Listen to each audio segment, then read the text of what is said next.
Bonjour à tous et bienvenue sur la sixième partie des aventures de Mimix au pays des Soviets.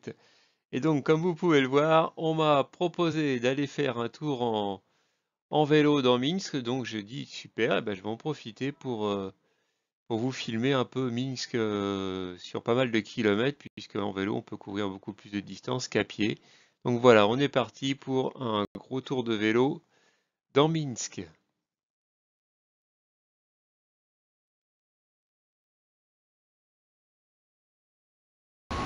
Alors, petit changement de programme puisque on m'a proposé de faire une petite sortie en vélo dans Minsk. Donc, je vais vous en faire profiter. On va visiter une partie de Minsk en vélo. Donc là, on est sur la place qui porte le nom de ce monsieur qui est un écrivain opposant au tsar bélarusse. Un Bélarus opposant au tsar de Russie, pardon, qui a été mis en prison, etc. Donc c'est évidemment devenu une célébrité à l'époque de l'Union soviétique. Et donc il y a la place qui porte son nom. Je ne vais pas vous la dire parce que je la massacre systématiquement, donc je vais le mettre en insert plus tard dans la vidéo.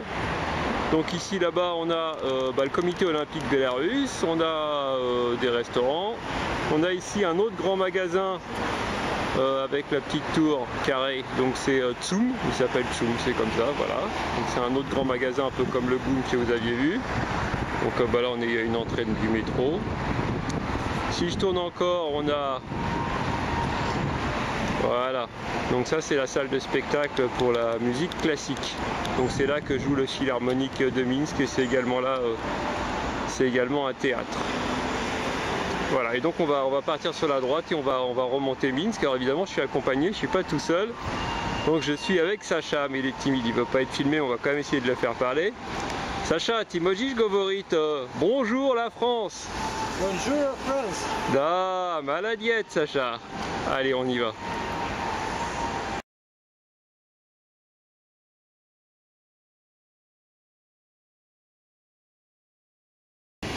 Alors on a fait quelques centaines de mètres, quand même un petit kilomètre d'ailleurs, plus qu'une centaine de mètres, pour se retrouver sur la place de la Victoire,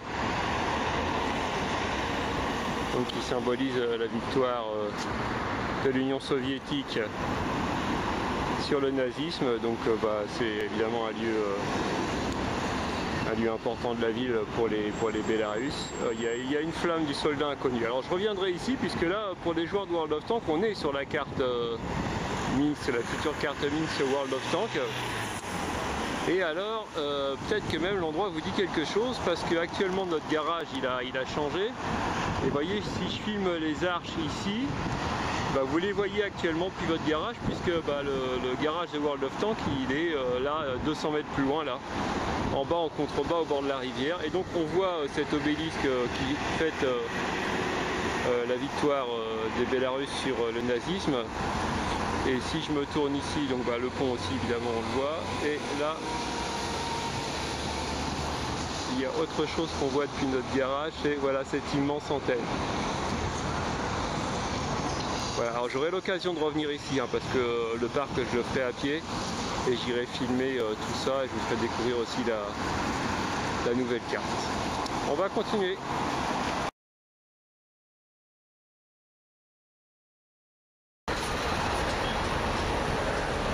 Donc voici l'antenne et donc là c'est le parc côté droit de la place de la Victoire. Donc là aussi pour les joueurs de World of Tanks présents sur la carte, c'est même l'emplacement, le grand emplacement vide en fait. Et vous allez me dire, il y a moins de végétation sur la carte, il n'y a carrément pas ce morceau de forêt là. J'ai posé la question à mes beaux-parents et ils m'ont confirmé que dans les années 70, et la carte est basée sur les années 70, il n'y avait pas d'arbres, ça a poussé au fur et à mesure. Donc ils n'ont pas fait n'importe quoi, c'était réellement comme ça. Et ici là donc vous voyez une piste cyclable, donc Minsk s'est doté comme ça au bord de ces rivières de pistes cyclables et en fait pour traverser la ville en vélo c'est très pratique puisqu'il y a 80 km de pistes cyclables dans Minsk. On va continuer.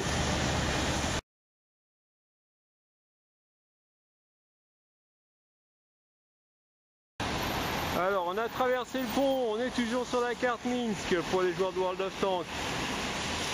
Et pour tout le monde, on est face au cirque d'hiver de Minsk. Donc alors c'est un superbe bâtiment rénové récemment. Les spectacles de cirque ici c'est très haut de gamme. Hein. Alors j'y ai déjà été plusieurs fois. Donc les places les moins chères ici c'est 15 €. Donc vous voyez, même pour des Bélarus ça fait voilà, c'est un gros spectacle. Donc ils invitent des artistes internationaux.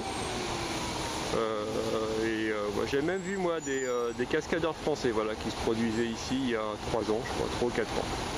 Voilà, donc le cirque de Minsk, et donc c'est la partie. Alors vous voyez le dôme sur votre garage World of Tanks actuellement. Là. Si vous tournez, vous verrez ce dôme. Et dans la réalité, on le voit plus le dôme parce que voilà. Et alors ça, vous voyez deux gros bâtiments là, voilà. Et ça fait grosse polémique ici parce que tout le monde voulait garder la vue dégagée depuis la place de la Victoire vers le dôme du cirque. Dégagé, ce bâtiment bouge tout et les Bélarusses ne l'aiment pas du tout. Ils disent que c'est une verrue qui a poussé en plein milieu de leur parc. Voilà, on va continuer.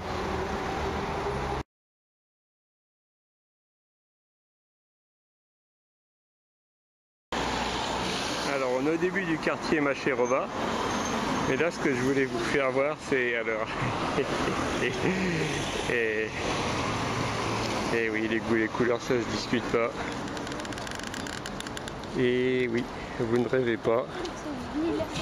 Un concert authentique de Mireille Mathieu qui aura lieu ici le 10 octobre 2018. La photo doit avoir 50 ans à peu près.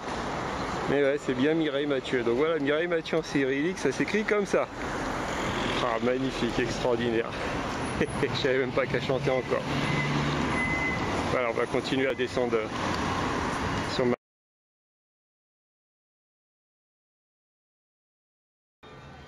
On est descendu, on est à l'entrée de Macherova dans un endroit qui était en plein travaux la dernière fois que je suis venu à Minsk. Là manifestement c'est quasi fini, alors c'est limite piéton, c'est sympa, par contre c'est limite trop bien restauré là, c'est... On se croirait à Disneyland presque. Mais bon, par rapport à ce que c'était, évidemment, c'est beaucoup plus sympa. Il y a même un hôtel Mercure qui s'est implanté là. On va continuer. Bon, évidemment, avant, c'était pas, on pouvait même pas y aller, on pouvait même pas accéder.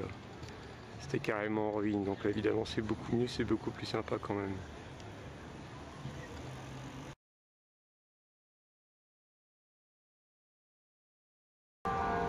Donc on est descendu sur la piste cyclable et donc on se retrouve face à Macherova. Voilà, donc le paquet de maisons en face. Bon, le quartier doit faire 200 ou 300 mètres de long. Hein. Ça a été bigrement rénové quand même aussi encore.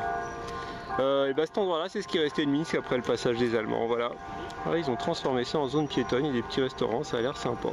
J'y ai pas été depuis longtemps. Si je continue, donc là c'est une étendue d'eau, bon voilà, le dôme que vous voyez au fond c'est une piste de karting.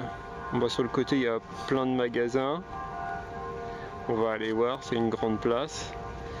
Et alors si je continue à me retourner par là, les cloches que vous entendez c'est la principale cathédrale orthodoxe de Minsk.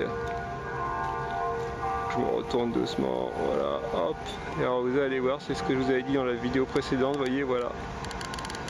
C'est une cathédrale orthodoxe, mais on n'a pas les dômes habituels typiques des cathédrales russes, mais il y en a d'autres cathédrales dans Minsk qu'on verra avec des choses plus classiques auxquelles on s'attend. On va continuer.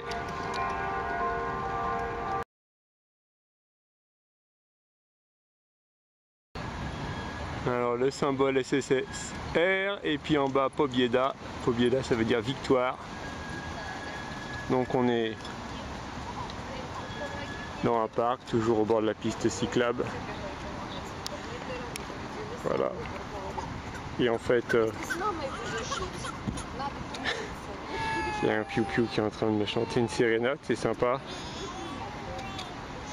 M'anime la vidéo comme ça. Donc en fait je voulais dire qu'on est à l'entrée du musée de la Grande Guerre nationale, le nouveau musée, donc vous avez fait voir dans une précédente vidéo où il était avant, il a été déplacé, voilà. il est là, et en bas c'est bien le, en haut pardon, en haut du dôme, donc c'est bien le drapeau de l'Union soviétique qui flotte toujours, puisqu'on est là pour commémorer la victoire de l'URSS sur le nazisme. On va aller voir ça de plus près.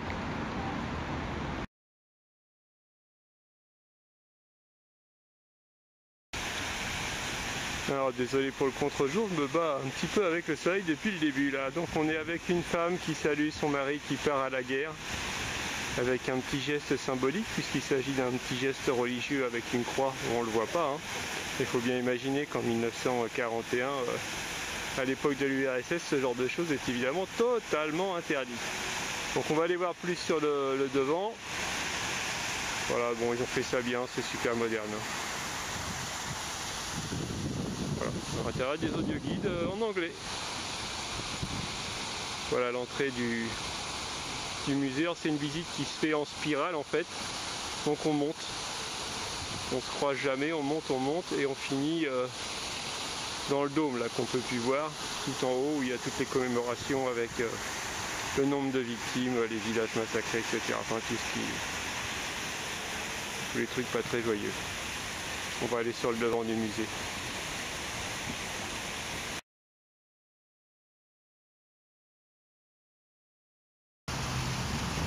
Voilà, on est sur la partie avant du musée, donc c'est pas par là qu'on rentre, on rentre par le côté en fait. Alors, je voulais vous filmer le drapeau de l'Union soviétique, seulement là maintenant on a un fort vent et il est dans le dos, donc j'arrive pas à l'avoir mon drapeau rouge là-haut comme il faut. Bon, c'est pas grave.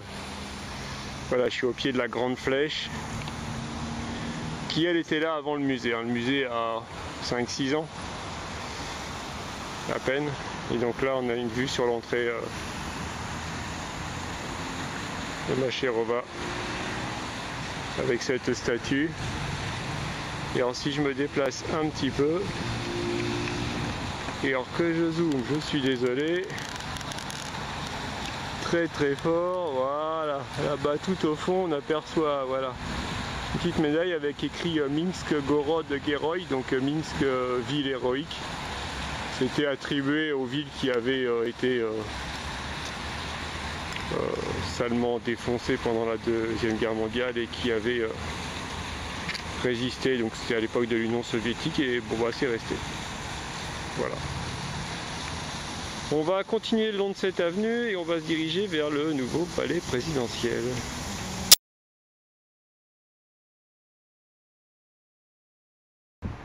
Voilà, on a quitté le musée national et donc pour aller jusqu'au palais présidentiel, on est toujours au bord de la route, allez, j'y allais derrière moi.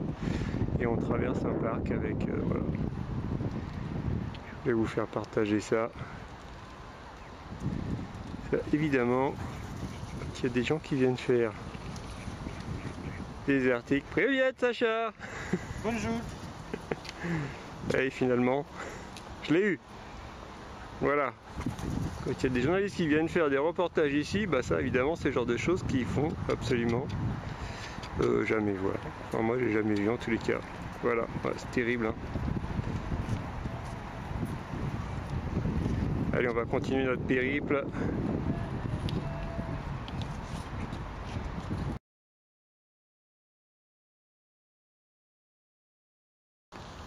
Bon bah du coup il y a Sacha qui m'a offert une glace. Donc on va faire une petite pause glace. On va profiter du paysage. Ouais, du paysage. Et puis on va repartir. Alors à plus tard.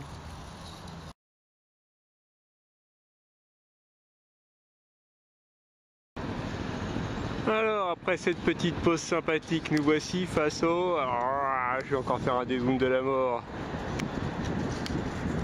À l'énormissime. Voilà. Palais présidentiel. Donc c'est là que travaille le président du Bélarus, Monsieur Loukachenko. C'est ici également qu'ont été signés les accords de Minsk sur l'Ukraine entre François Hollande, Angela Merkel et Vladimir Poutine. Voilà. Donc, je voulais quand même vous le faire voir. Vous voyez, on me laisse filmer ça tranquillement, il n'y a pas de souci. On on va continuer, mais nous on va plutôt reprendre la piste pour être un peu au calme, parce que là je me retourne un peu, alors désolé pour le contre-jour, voilà, une grosse avenue avec plein de voitures. On va plutôt aller dans un parc. Hein. Alors, oh non, je vais pas péter un fusible, je suis bien en train de vous filmer une station essence. Voilà.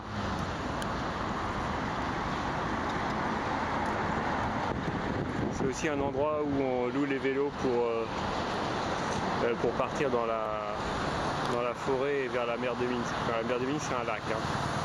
C'est un très grand lac. Et en pleine forêt, voilà. Donc le départ est d'ici. Et donc je voulais vous filmer ça parce que vous voyez, ça c'est le prix de l'essence. Donc si je prends le samplon 98, voilà, on est à 1,59. Alors vous allez me dire, mais sauf que là c'est pas des euros. Alors respirez un grand coup, asseyez-vous, j'ai fait la division. Voilà, je suis passé, voilà, ça fait 69 centimes d'euros le litre de samplon 98. Alors autant dire qu'ici c'est limite un plaisir de faire un plan parce que c'est pas cher. Voilà, c'est un truc que je comprends pas, vous voyez là ils sont en train de construire des entreprises, hein, des sièges d'entreprise. Ils mettent un peu de design, on aime ou on n'aime pas, mais au moins il y a de l'architecture. Et alors par contre, vous voyez en face c'est un nouveau quartier qui se crée, quand ils construisent des habitations, ils peuvent pas s'empêcher quoi. Voilà. C'est neuf. Bon, ils aiment. Les goûts et les couleurs. Allez, on va aller voir l'aréna maintenant.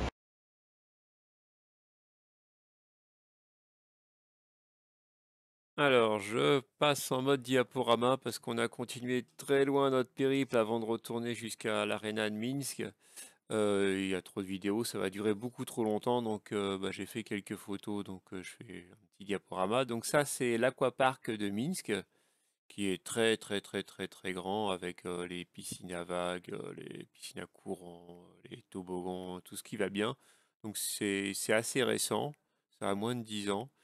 Et c'est devenu très rapidement un endroit populaire de Minsk et même du Bélarus en fait. Il y a des hôtels autour et c'est devenu un lieu de séjour.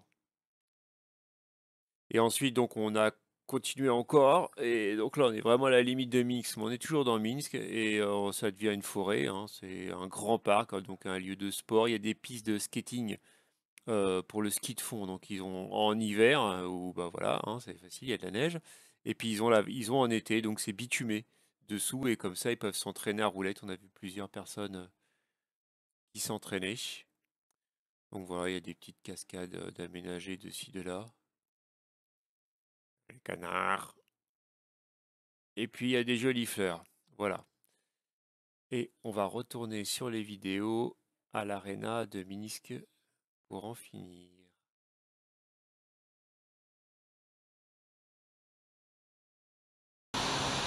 Ah, nous voilà revenus en ville. Enfin, en ville. Et on est donc sur l'aréna de Minsk. Alors c'est pas ça, c'est un centre commercial. Voilà, ça c'est l'entrée.